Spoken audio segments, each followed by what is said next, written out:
Hello दोस्तों, नमस्कार। मैं मानस फिर से स्वागत करता हूं आपको मेरा यूट्यूब चैनल लर्निंग टेम्पल पर।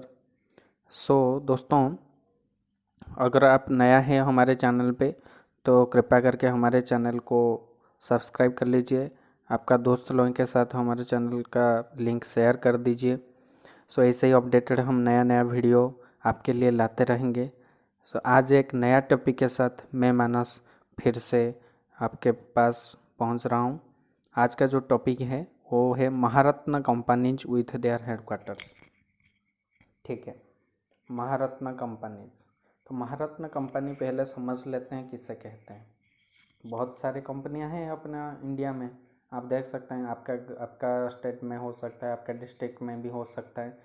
तो बहुत सारी इंडस्ट्रीज़ के भीतर भी हम किससे महारत्न इंडस्ट्रीज़ बोलेंगे या कंपनी बोलेंगे, चलिए उसके बारे में हम डिस्कशन कर लेते हैं।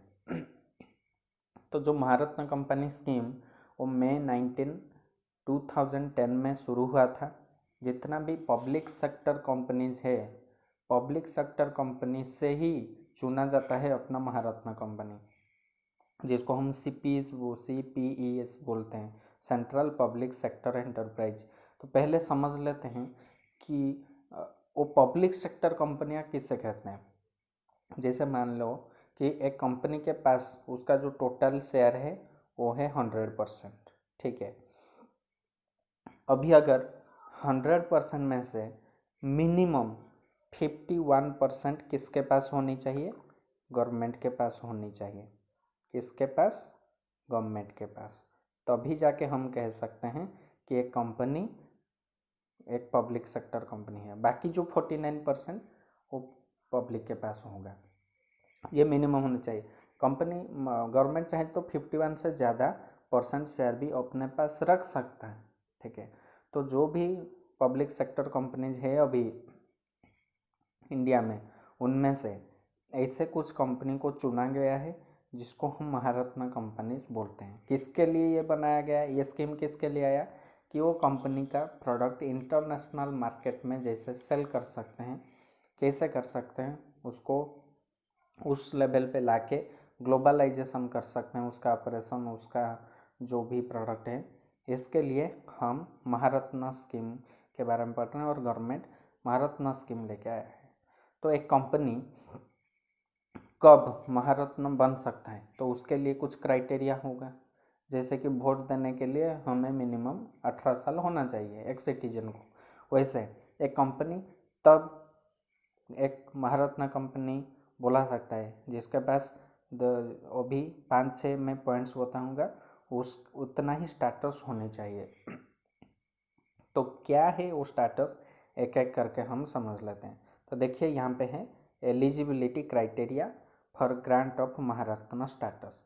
तो एक महारत्न कंपनी होने के लिए क्या क्या एलिजिबिलिटी क्राइटेरिया होनी चाहिए उसके बारे में पहले डिस्कशन कर लेते हैं। तो पहला जो पॉइंट है वो होता है हैविंग नवरत्न स्टेटस। तो नवरत्न स्टेटस होनी चाहिए पहले। तो कंपनी एक महारत्न होने से पहले उसको नवरत्न होना पड़ेगा, नवरत्न स्टेटस होनी चाहिए। तो नवरत्न कंपनी के बारे में और दूसरे दिन हम एक वीडियो लेके आएंगे, वहाँ पे नवरत्न कंपनी के बारे में बताएंगे। तो महारत्न होने से पहले एक कंपनी का नवरत्न स्टेटस चाहिए। तो उसके बाद वो कंपनी स्टॉक एक्सचेंज में, इंडियन स्टॉक एक्सचेंज में लिस्टेड होना चाहिए, उसका नाम होना चाहिए। मिनिमम शेयर होल्डिंग पब्लिक के पास होनी चाहिए, जो भी प्रेस्क्राइब किया गया है सेबी के अंडर। सेबी क्या होता है? Security and exchange board of India. उसका जो रूल रेगुलेशन है, उसका रूल रेगुलेशन के हिसाब से जितना भी मिनिमम परसेंटेज पब्लिक के पास होनी चाहिए शेयर, उतना होनी चाहिए। और सेबी के अंदर इंडियन स्टॉक एक्सचेंज में लिस्टेड होनी चाहिए कंपनी, नवरत्न स्टेटस होनी चाहिए। थर्ड वाला जो पॉइंट होता है वो क्या होता है? थर्ड वाला पॉइंट ये देख लीजिए। थर्ड पॉइंट जो है, an average turnover of more than an average turnover of, देखिए मैं थोड़ा मार्क करके आपको बताता हूँ।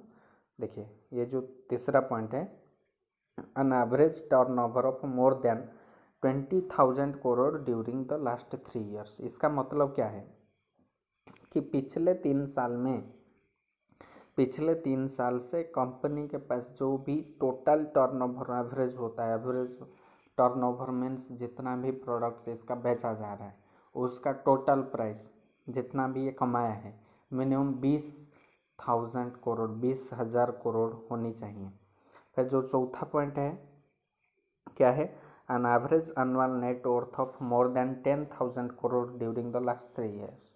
इसका मतलब पिछले 3 साल में कंपनी के पास नेट वर्थ जो कि हाथ में संपत्ति जिसको बोलते हैं नेट वर्थ 10,000 करोड़ होनी चाहिए। जैसे नेट वर्थ के बारे में बताने जाऊँ, जैसे कि आपके पास आप कहीं पे नौकरी कर रहे हैं तो मंथ एंड पे आपका सैलरी आ रहा है तो अकाउंट में जैसे मान लो कि आपका 40,000 आया, 40,235 रुपीज़, तो जो 40,235 रुपीज़ ही आपका नेट सैलरी है। वैसे ही कंपनी के पास पिछले 3 साल से उसके पास मिनिमम जो कि उसका हाथ में 10,000 करोड़ का संपत्ति होनी चाहिए। फिर लास्ट जो फिफ्थ नंबर पॉइंट है वो क्या है, an average annual net profit of more than 2,500 crore during the last 3 year.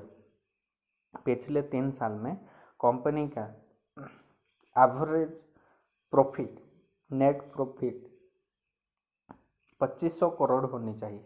जो भी प्रोडक्ट बेच के जो पैसा कमा रहा है, प्रॉफिट हो रहा है, लाभ हो रहा है, 2,500 करोड़ मिनिमम 3 साल से वो कमा रहा होगा। फिर इसका जो आखिरी पॉइंट है, सिग्निफिकेंस ग्लोबल प्रेजेंस और इंटरनेशनल ऑपरेशन। इसका जो प्रोडक्ट या जो प्रोसेस फॉलो कर रहा है प्रोडक्ट बनाने के लिए वो इंटरनेशनल लेवल का होनी चाहिए। तो ये 6 पॉइंट अगर सेटिस्फाई कर रहा है तो एक कंपनी को महारत्न स्टेटस मिल सकता है। फिर आते हैं, फिर देख लेते हैं हम कि हमारे पास कितने महारत्न कंपनीज हैं अभी इंडिया में। सो अगर हम देखने जाएंगे महारत्न कंपनी, सो ये देखिए इसका लिस्ट है, following central public enterprises have been listed as Maharatna companies. तो महारत्न कंपनी में फर्स्ट जो है देखते हैं एनटीपीसी। एनटीपीसी क्या है, उसका जो फुल फॉर्म है नेशनल थर्मल पावर कॉरपोरेशन। तो ये कंपनी में क्या होता है, पावर प्रोडक्शन होता है। क्या होता है, पावर प्रोडक्शन, करंट जिसको हम बोलते हैं इलेक्ट्रिसिटी। ठीक है, तो किस में से पावर प्रोडक्शन होता है, तो ये जो देखिए थर्मल, इसका मतलब कोल से, कहाँ से होगा, कोल से, कोयला जलाकर जो पावर प्रोडक्शन होता है वो कंपनी होता है एनटीपीसी। तो ये एस्टेब्लिश कब हुआ था, 1975 में एस्टेब्लिश हुआ था। इसका जो हेडक्वार्टर है वो भी नई दिल्ली में है। फिर हम आगे डिस्कशन करते हैं भेल के बारे में। तो भेल का फुल फॉर्म होता है Bharat heavy electricals limited. Bharat heavy electrical limited कब एस्टेब्लिश हुआ था, 1964 में। इसका हेडक्वार्टर है नई दिल्ली। तो भारत हेवी इलेक्ट्रिकल जो भी बड़ा बड़ा इलेक्ट्रिकल कंपोनेंट्स है, मशीन से यहाँ पे प्रोडक्शन किया जाता है। सो कहाँ पे, एक तो इसका कंपनी बेंगलुरु में है। ठीक है, फिर आते हैं तीसरे नंबर पर। तीसरे नंबर पर जो है GAIL, gas authority of India limited. यहाँ से आपको पता चल रहा है कि कौन से गैस के बारे में ये बात कर रहे हैं, नेचुरल गैस। तो ये एस्टेब्लिश हुआ था 1984, जिसका हेडक्वार्टर न्यू दिल्ली में है। सो देन चौथे नंबर पर हम बात करते हैं ओएनजीसी। ओएनजीसी मतलब इसका फुल फॉर्म होता है oil and natural gas corporation. ये किसके साथ, ये कौन से प्रोडक्ट पे डील करता है, देखिए ऑयल मतलब पेट्रोलियम ऑयल। ठीक है, नेचुरल गैस के अंदर आपका हो गया एलपीजी, सीएनजी, जो घर पे हम खाना बनाने के लिए एलपीजी यूज करते हैं, गाड़ी चलाने के लिए सीएनजी यूज होता है। ये सब ओएनजीसी के अंदर आता है, जो कि 1956 में एस्टेब्लिश हुआ था और उसका हेडक्वार्टर न्यू दिल्ली में है। सो ओएनजीसी का डायरेक्टर कौन है आपको पता होगा, तो बीजेपी के लीडर संबित पात्रा, डॉक्टर संबित पात्रा जी हैं भी ओएनजीसी के डायरेक्टर। फिर 5वां नंबर पे हम डिस्कशन करते हैं BPCL. BPCL Bharat petroleum corporation limited, ये भी पेट्रोलियम प्रोडक्ट के साथ डील करता है, जो कि नेशनलाइज्ड हुआ था 1976 में। पहले ये गवर्नमेंट पब्लिक सेक्टर कंपनी था नहीं, ये नेशनलाइज हुआ 1976, जिसका हेडक्वार्टर मुंबई में है। क्यों मुंबई में? महाराष्ट्र मुंबई में इसलिए है, देखिए ये पेट्रोलियम, भारत का पेट्रोलियम कहाँ से प्रोडक्शन होता है? मुंबई से, जो कि अरब सागर से समुंदर से हम पेट्रोलियम क्रूड ऑयल निकालते हैं, तो इसका हेडक्वार्टर वहाँ पे मुंबई में है। ठीक है, फिर आते हैं सेल के बारे में हम डिस्कशन करते हैं। सेल का जो फुल फॉर्म है steel authority of India limited. तो सेल क्या करता है? देखिए स्टील है, यहाँ पे क्या प्रोडक्शन होता है? स्टील प्रोडक्शन होता है, स्टील प्रोडक्शन। सो स्टील प्रोडक्शन कहाँ कहाँ पे हो इसका प्लांट है? अगर हम स्टील देखेंगे, सेल का जो प्लांट है, एक तो होता है राउरकेला, उड़ीसा में है, आरकेएल राउरकेला स्टील प्लांट। फिर आपका हो जाएगा और दूसरा वाला होता है आपका वेस्ट बंगाल में है, Bokaro steel plant, Bokaro steel plant. फिर आता है भिलाई स्टील प्लांट, भिलाई। ये सब एग्जाम्पल होता है किसका? सेल का। तो इसका 1954 में इसको एस्टाब्लिश किया गया था, जिसका हेडक्वार्टर अभी न्यू दिल्ली में है। ठीक है, फिर हम आगे डिस्कशन करते हैं 7वें नंबर पर कोल इंडिया लिमिटेड के बारे में। कोल इंडिया लिमिटेड, जो कि 1975 में फाउंड किया गया था इसको, ये ऑर्गेनाइजेशन को। तो ये किसके साथ डील करता है? कोयला, कोल के साथ। और कोल फैक्ट्री कहाँ पे है? इंडस्ट्रीज, एक तो उड़ीसा में तालचेर में है, तालचेर उड़ीसा, और वेस्ट बंगाल में भी कहीं कहीं है।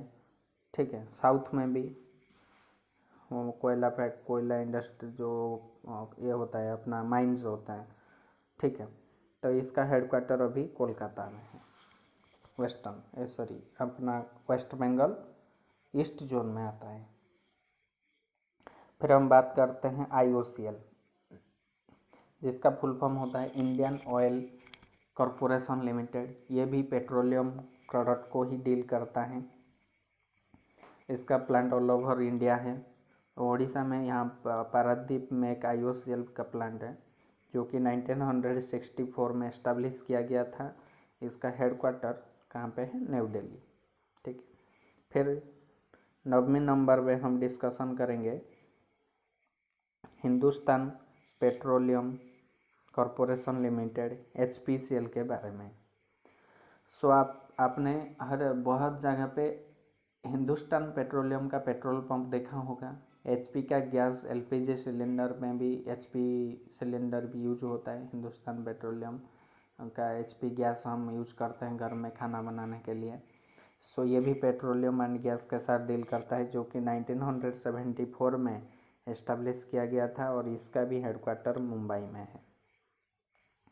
और 10वें नंबर पे आता है आपका power grid corporation of India limited और PGCIL।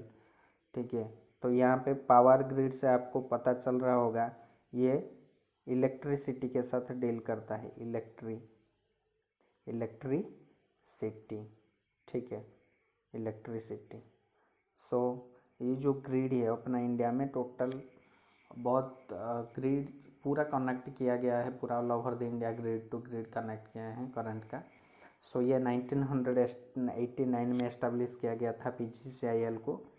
इसका जो हेडक्वार्टर है गुड़गांव, और अभी उसका नाम गुरुग्राम, जो कि हरियाणा स्टेट में है, दिल्ली के पास ही है ये। सो ये था 10 महारत्न कंपनीज, उनका headquarter, establishment year Maharatna company का एलिजिबिलिटी क्राइटेरिया सब कुछ हम लोग यहाँ पे डिस्कशन किए। वैसे ही दोस्तों नया नया टॉपिक के साथ हम वीडियो आपके लिए लाते रहेंगे। सो प्लीज़ अगर आपको हमारा वीडियो अच्छा लग रहा है तो लाइक कीजिए, आपके दोस्त लोगों के साथ शेयर कीजिए और हमारे चैनल लर्निंग टेम्पल को सब्सक्राइब कर दीजिए। आज के लिए इतना ही। थैंक यू, धन्यवाद।